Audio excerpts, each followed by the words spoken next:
Première question. On me demande, je fais des études de quoi? Alors, j'ai entamé ma première année récemment en école de communication et journalisme dans l'audiovisuel.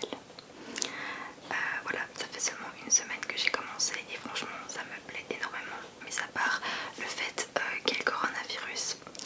À cause du coronavirus, on doit faire une semaine en alternance en fait, en distanciel et en présentiel.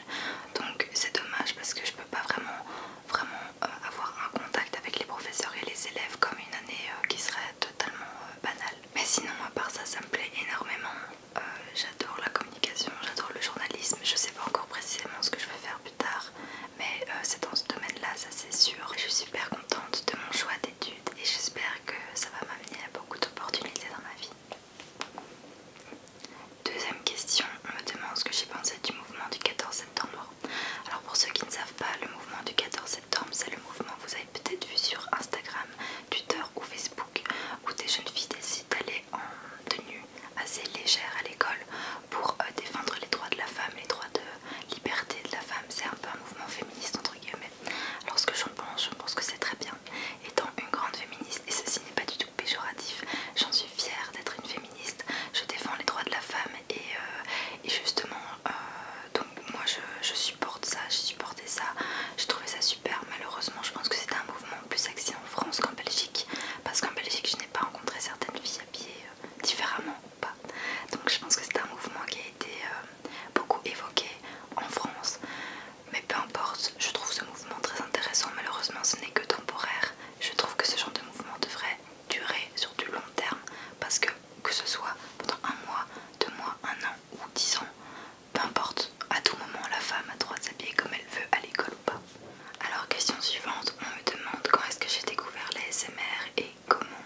J'ai découvert les SMR il y a déjà plusieurs années maintenant sur YouTube. J'ai découvert les SMR je dirais peut-être il y a 5 ou 6 ans. Ça fait très longtemps que moi j'en écoute. Je suis une vraie adepte et j'aime aussi beaucoup l'hypnose, la méditation, tout ce qui englobe la sérénité, le bien-être, le calme, le fait d'écouter des voix, des sons, des mots qui me permettent de me détendre. Donc la SMR c'est quelque chose de pas du tout nouveau pour moi, j'ai toujours écouté ça et voilà, un jour je me suis dit pourquoi pas essayer ça sur ma chaîne et voilà, j'en suis là aujourd'hui. Maintenant on me demande où est-ce que je me vois dans 10 ans. Alors dans 10 ans, je sais pas du tout, je suis pas du tout une personne qui me projette parce que déjà je sais pas du tout ce que je vais faire de ma vie dans sa globalité et ça me fait peur aussi. Donc où est-ce que je me vois dans 10 ans? Alors idéalement dans 10 ans alors je me verrais indépendante, donc plus chez mon père. Je me verrais indépendante financièrement aussi et avec un boulot dans lequel je m'épanouis, un boulot qui me rend heureuse mais vraiment, et avec des personnes autour de moi, ce serait chouette, que j'aime et qui m'aiment et voilà, des gens qui me respectent et c'est tout en fait. En fait je me vois dans 10 ans heureuse, indépendante dans tous les aspects de la vie, financièrement, amicalement, etc. Donc voilà. Alors ici on me demande qu'est-ce que je ressens quand j'écoute de l'ASMR. Alors c'est très compliqué, je pense que vous qui me regardez, vous auriez aussi du mal à répondre à cette question.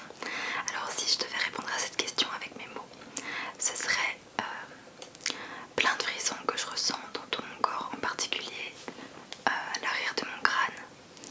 C'est comme une sensation de chaleur dans mon cerveau. Enfin, je sais pas comment expliquer, mais je sais pas si toi qui me regardes tu as déjà été en transe, mais c'est vraiment une sensation, tu te sens comme si tu étais en dehors de ton corps. Enfin c'est vraiment une sensation très spéciale et quand j'écoute de l'ASMR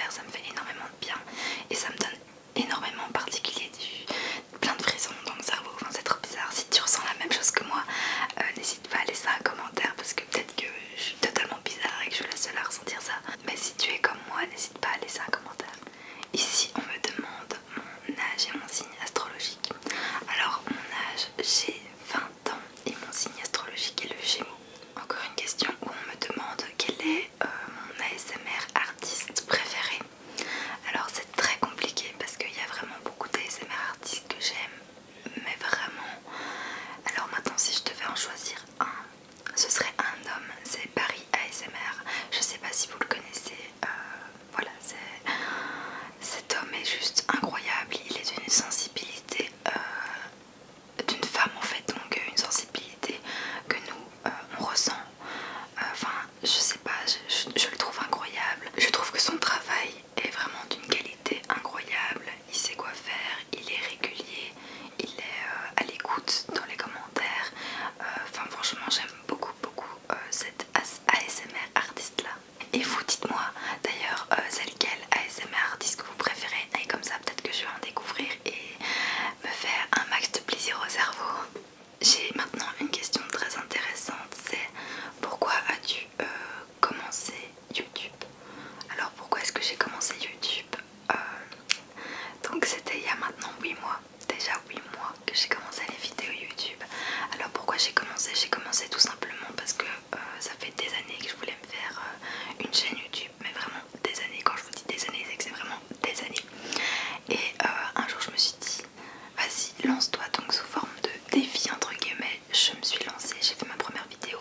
Alors le pourquoi du comment je voulais faire une vidéo YouTube, une chaîne YouTube, excusez-moi, c'est tout simplement pour prendre confiance en moi, oser regarder la caméra, oser m'exprimer, que ce soit à haute voix ou en chuchotement. Et voilà, tout simplement, c'était vraiment un défi. Et maintenant, défi relevé, j'ai encore